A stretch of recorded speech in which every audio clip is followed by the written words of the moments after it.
মুক্তার হোসেন সাহেবকে মঞ্চে আসার জন্য অনুরোধ করছি।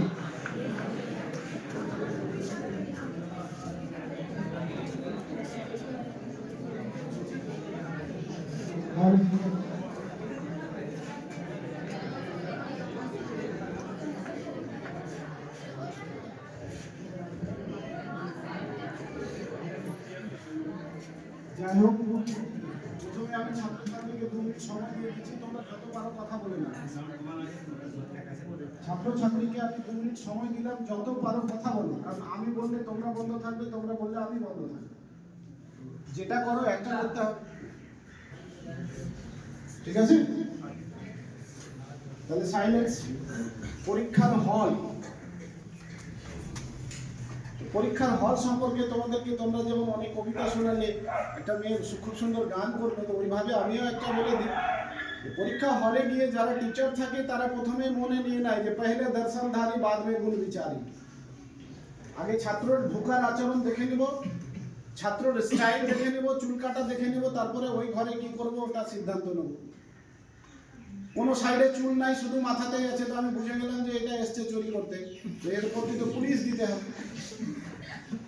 পরীক্ষা হলে চারো সাইডে চুল কেটে ফেলে দিয়েছি, শুধু মাঝখানে আছে, আমি জানি যে চোর আসলো, পুলিশ দিতে হবে, কারণ যে পরীক্ষক তোমার চাইতে কম অভিজ্ঞতা নয়।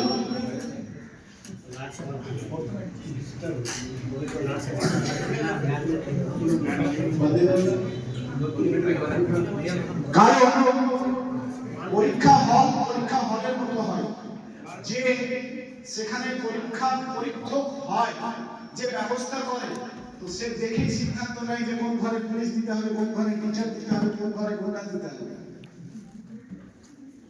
তো ছাত্রছাত্রীকে আগে পরীক্ষা হল বলতে দিয়েছে, ওই জন্যই আমি একটা কথা বলে দিলাম যে পহলে দর্শনধারী বাদ মে গুণ বিচারী।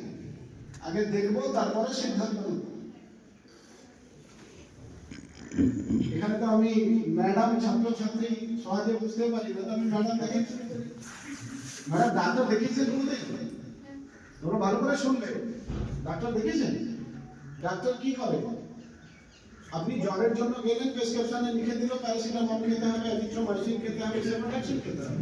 ডাক্তার বলে যে আপনাকে জ্বর হয়েছে, আমি শুধু খাওয়া, ঠিক আছে আপনি বাড়ি চলে যান, আমি প্যারাসিটামল খেয়ে নেবো, সেভোডাক্সিন খেয়ে নেবো, তার সাথে সাথে অ্যাজিথ্রোমাইসিন খেয়ে নেবো। করে না? করে এটা বলে? করে না। কি করে? ও লিখে দিল, প্রেসক্রিপশন ধরিয়ে দিল, তুই না খেলে তুই অসুস্থ থাকবি, খেলে সুস্থ থাকবি। তো আজকের যে বক্তব্য হবে, তো তুই যদি মানিস তোর উপকার হবে, না মানলে পুলিশ পড়বে। দুটো কথাতে শেষ। পরীক্ষা হলে যখন আমরা প্রবেশ করি, পরীক্ষার কেন্দ্রে গেটে, তো যতগুলো মিটিং হয়, আমি তোমাদেরকে 15-20 বছরের অভিজ্ঞতাতে বলি, তার সঙ্গে আমার সাথে ঘটে যাওয়া একটা অভিজ্ঞতা বলি। আমি যখন মাঝারুল উলুমে পার্ট টাইম করতাম, তো একবার ওখানে পরীক্ষার সেন্টার পড়েছে। আমি ভাবলাম যে আমি তো পার্ট টাইম টিচার, তো কোনো ছাত্রছাত্রীকে কিছু না বলাই আমার ভালো। বাবা তোরা শান্তশিষ্টভাবে পরীক্ষা দাও। অনেক ছাত্রছাত্রী নকল করলো, অনেক ছাত্রছাত্রী দেখে লিখলো, অনেক ছাত্রছাত্রী যার যা সম্ভব ছিল। যখন পরীক্ষা থেকে বেরোলো, কিছু ছাত্র এবং কিছু ছাত্রী আমাকে দেখিয়ে বলছে যে এটা স্যার এত পাগলা যে ওর সামনে নকল করছি, কিছু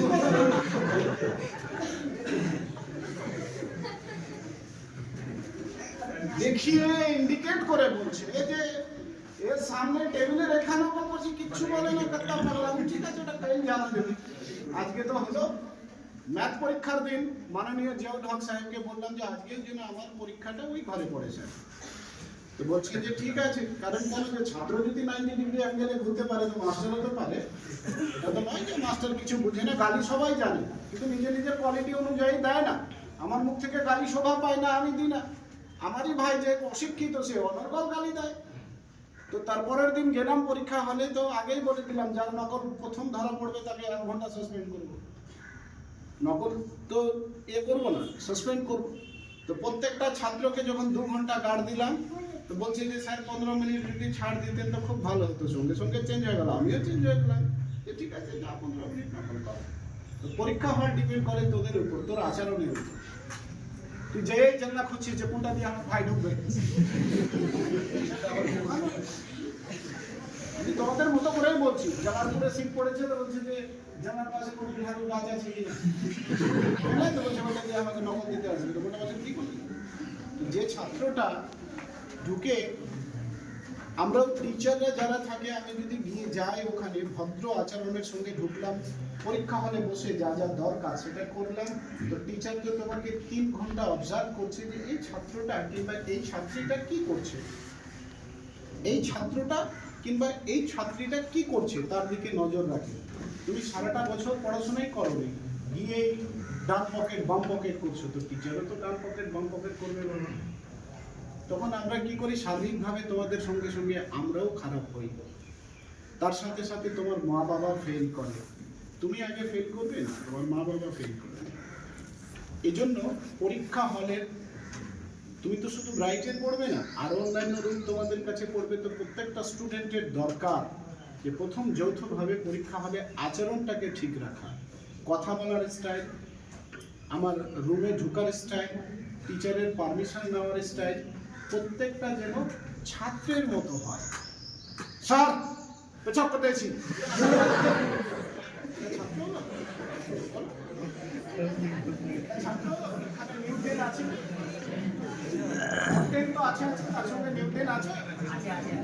যদি এখন আমাদের স্কুলে এরকম করে তো তার আচরণ সেটাই পরিণত হবে, তার আচরণ এরকমই হবে। তার কারণ তার প্র্যাকটিস চলছে। এখান থেকে কোনো ছাত্র যদি দাঁড়িয়ে এসে আমাকে এক চামাটা দিয়ে দিল, আমি আমারই উদাহরণ দিই, যে কোনো একটা ছাত্র আমাকে এসে এক চামাটা দিল, তো ও আমার ক্ষতি করেনি, ওর প্র্যাকটিস হলো, সে তার বাপকেও মারতে পারবে। কারণ যে নিজের টিচারকে অপমান করতে পারে সে তার বাপকে পারবে, তার মাকে পারবে।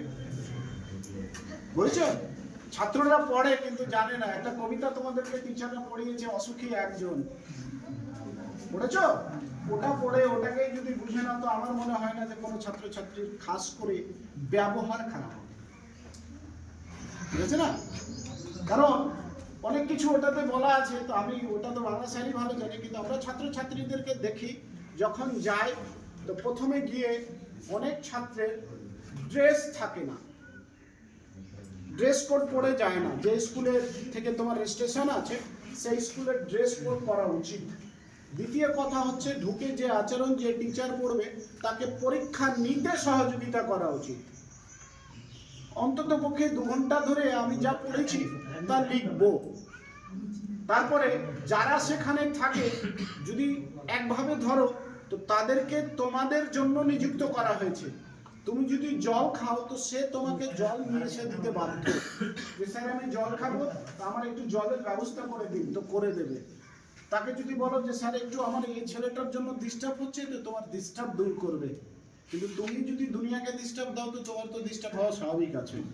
প্রত্যেকটা টিচার চাই প্রত্যেকটা ছেলে মেয়ের পরীক্ষা ভালো হোক। ভালো হওয়ার জন্য যা যা দরকার সেটি করণীয় স্কুল থেকে শিখিয়ে দিয়েছে তোমাকে। আজকের ডেটে মুক্তার স্যার বক্তব্য দিয়ে কিংবা ফারুক স্যার বক্তব্য দিয়ে তোমাদের চেঞ্জ করতে পারবে না। যারা নিউ 10 আছো তারা শুনে রাখো, এখন থেকে তোমাদের প্র্যাকটিস হচ্ছে টিচারকে সম্মান করবে না টিচারকে অপমান করবে। যে সারা বছর অপমান করে, একদিনে তো চেঞ্জ করতে পারবে না। আমি কথায় কথায় অনেক এতে বলি যে এখন ছাত্রছাত্রী এরকম হয়ে যায়, যেমন তুমি দেখো আচরণ কি জিনিস, একটা উদাহরণ দিয়ে তোমাকে বোঝায়। প্রত্যেকটা ছাত্রছাত্রী জানে, টিচারদের সামনেও আমরা বলি, অনেকবার বলেছি, বহু পুরাতন কথা। প্রত্যেকটা ছাত্র জানে যে মরার পরে কি কোশ্চিন হবে, সবাই জানে কোশ্চিন আউট আছে, কিন্তু মরে বলতে পারবে সঠিক উত্তর? সবাই উত্তরও জানে যে কি বলতে হবে, হবে না? আমাদের বাপ দাদা ভাই মারা গেছে, তো তাকে প্রশ্নও শিখিয়েছে, উত্তরও শিখে গেছে, সে সঠিক বলতে পারবে না, কিন্তু তার কর্ম তাকে বলতে সহযোগিতা করবে।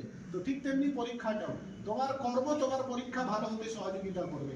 পরীক্ষা কোথায় পড়েছে, কে নিচ্ছে, সেন্টার হার্ড কিনা, সেন্টার দুর্বল কিনা, সেটা ভেবে লাভ নাই। সবচাইতে বড় জিনিস, তুমি নিজের দিকে ফোকাস দাও, তোমার অটোমেটিক পরীক্ষা হল সবকিছু ম্যানেজ হয়ে যাবে। প্রথম কথা হচ্ছে এটা। দ্বিতীয় কথা হচ্ছে যে ধরো যেটা দরকার নাই সেটাও যদি করো, তাহলে তো তোমার পরীক্ষাটা সেই রকমই হবে। তোমার পরীক্ষা পড়েছে এমন একটা রুমে, প্রত্যেকটা জায়গাতে 4টা টিচার থাকে বা 5টা টিচার থাকে, তারা চায় যে আমি নিজেও কোনোদিন অসৎ কাজ করিনি, অতএব অসৎ কাজ করতে দেবো না, হয়। কিন্তু এটা নয় যে তার মনের মধ্যে মায়া মমতা নাই। তুমি 2 ঘন্টা লিখলে, 2 ঘন্টা লেখার পরে এমন একটা প্রশ্ন আছে যেটা তুমি জানো না, তোমার বন্ধু জানে, তো সেই টিচারটা তোমাকে এড়িয়ে যাবে, তুমি তার কাছ থেকে সহযোগিতা নিতে পারবে। আর আমরা অনেকবার দেখেছি কিছু কিছু ছাত্রকে পরীক্ষায় হলে গার্ড দিতে গিয়ে ওকে পেচ্ছাপের রোগ হয়ে গেল, 3 ঘন্টাতে 45 বার পেচ্ছাপ লাগছে। তাকে তো ডাক্তার দেখানো উচিত ভাই, পরীক্ষা দেওয়া উচিতই না। আমরা তো বোকা নই যে উনি কেন বাথরুমে যাচ্ছে। দুজনকে পাঠিয়ে দিলাম, মাসি যাও তো, মেয়েটা যাচ্ছে তো মেয়ের পিছনে পাঠিয়ে দিলাম, যাও ওকে বাথরুম করে চেক করবেন ওর কাছে কি কি আছে। তো নকলও এতটা নিয়ে এসছে যে 15 কেজি পেপার ওর কাছ থেকে। বলো, এই আচরণ যদি হয় আমাদের, তারপরে আরেকটা আচরণ কেন যে তোমরা শিখিয়ে দিয়েছো টিচারদেরকে যে ছাত্রছাত্রীকে ছেড়ে কথা বলতে হবে না, কেন? যে যখন তোমরা গাড়িতে আসো তো তোমাদের একটা হ্যাবিটে পরিণত হয়ে গেছে নকল ছিঁড়ে রোডে ছিটাতে হবে। তাতে অনেক অভিভাবক থেকে শুরু করে সমস্ত টিচার পর্যন্ত দুঃখিত যে আমরা এই সমস্ত ছাত্রকে পরীক্ষা দিতে পাঠাচ্ছি। এই হচ্ছে আমাদের সেন্টারের আচরণ। ধরে নাও কারো কারো আরবি আছে, যারা মাদ্রাসায় পড়ে তাদের আরবি আছে, সূরা ফাতিহার সানে নজুল আছে, ওই বাপ জীবনে পড়েনি, তুমি নকল করে নিয়ে গেছে বাথরুমে ফেলে আসে, অনেকে পেচ্ছাপ করে। আল্লাহ রহমানুর রহিম যেমন, তো আল্লাহ জব্বার ও কাফফারও এরকম। তো আল্লাহ তাআলা তোমার বাড়িতে গুনাহ পাঠাবে, তার মানে এটা নয় যে 2 গাড়ি পাথর ফেলে দিল রেতারেজি তোমার বিল্ডিং শেষ, এটা নয়। তুমি তোমার বাগান আছে, সুগার হয়ে গেল, আম জীবনে খেতে পাবে না, তো এটাই তো এক ধরনের, আর কি দেবে। আমি ওই সমস্ত ছাত্রছাত্রীদেরকে বলছি যে যারা মাধ্যমিক দিতে যাবে, বাবু দেখো 5% কমতে পারে, এতে কোনো আপত্তি নাই। তুমি 70-এর জন্য পড়ছো, তোমার 65 হয়ে গেল, তো অসুবিধা কোথায়? কিন্তু যদি তোমার যে কোয়ালিটিটা তুমি অর্জন করেছো সেটা সেখানে তোমার বহি প্রকাশ করার দিন এই 10 তারিখ থেকে 20 তারিখ পর্যন্ত হচ্ছে যে তোমার ভিতরে কি আছে সেটাকে বাইরে করার দিন এসছে। কেউ কার্ড দিয়ে দিল, 4টা বন্ধুকে ডেকে দিল, চোরাই একে শেষের দিন হইবে। তোমারই মতো যদি ওই টিচারটাও বলে যে আমি 4 দিন কার্ড দিয়েছি, তো তোরাও চোরাই, এই কি রসম দিন হইবে, তোমার লাইফ শেষ হয়ে যাবে। ব্যাপারটা বুঝো, ভালো করে বুঝবে তুমি। হয়তো মজা নিচ্ছ, তারপরেও বলছি তোমাদের এই আচরণগুলোকে যদি পরীক্ষা হলে হয়, তো তুমি আগামী দিনের টিকেও খারাপ করে আসছো। যারা তোমার পরে দিবে তাতে সিদ্ধান্ত ভুল দেখেই সিদ্ধান্ত নেয়। আমি ছাত্রছাত্রীর কাছে প্রথম রিকোয়েস্ট করব যে যখনই তুমি পরীক্ষা হলে যাবে তো তোমার গেটে ঢোকার আচরণ ঠিক থাকবে। যদি তারা লাইন করতে বলে তোমাকে লাইন করতে হবে, তারা যদি বলে সমস্ত ব্যাগ বাইরে রাখতে হবে তোমাকে বাইরে রাখতে হবে। তারা তোমার বসা দেখে বসে যেভাবে একটা ড্রেস পরে একটা স্টুডেন্ট রেডি হয়, তার চুল টুল কাটা যেভাবে দরকার সেভাবে সে গেটে রাখবে। এবার যখন দেখবে ছাত্র পরীক্ষা হলে যেই খাতা নিয়ে আসবে, তো দেখবে যে এসে বাড়তে লাগে না, তারা 1 মিনিট দেখে, তো ছাত্রকে দেখেই বুঝে গেলাম কেউ। কিছু ছাত্র বেঞ্চে বসেই থাকতে পারে না, উঠছে বসছে হিলছে, তো মনে হচ্ছে তাকে চুলকানি হয়ে গেছে। তো আমি তো বুঝতে পারছি যে সে কি করছে, কেউ কেউ গিয়ে খাতা পায়নি তো বেঞ্চে পরীক্ষা দেওয়া চালো, খুব লিখলো বেঞ্চে লেখার পরে টিচার বেঞ্চটা চেঞ্জ করে দিল। এই যে অভিজ্ঞতা।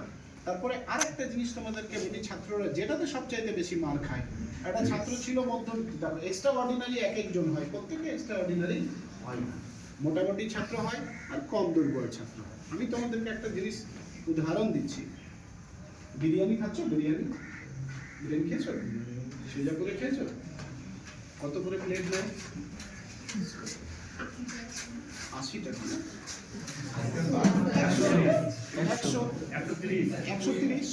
130 ম্যাক্সিমাম না।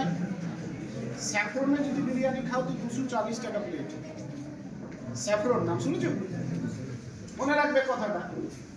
তোমার এখানে 240 টাকা নয়, 130, ওখানে 240। তার মানে তো এটা নয় যে ওর বিরিয়ানি আর এর বিরিয়ানি এক। মানুষ তো গাধা নয় যে এরকমই যদি পাই তো 240 দিয়ে খাবে। আমরা করি কি, তোমার টিচার সারা বছর ধরে কোন ওয়ার্ডটা চেঞ্জ করলে নোটসটা ভালো হবে, কোন ওয়ার্ডটা লাগালে ছাত্রটা নম্বর পাবে, তোমাকে একটা খাতা রেডি করার। তুমি গোটা বছর পড়বে না, দিনের শেষে 30 টাকা দিয়ে চটি বই কিনেছো আর নকল করে দিলে, তাহলে তো তোমার 130 টাকার বিরিয়ানি পাওয়াটা স্বাভাবিক। এবার বলছো যে ওই তো স্যার আমার সাথে ক্লাসে ভালো পারতো না, অথচ আমিও 65 ওইও 65।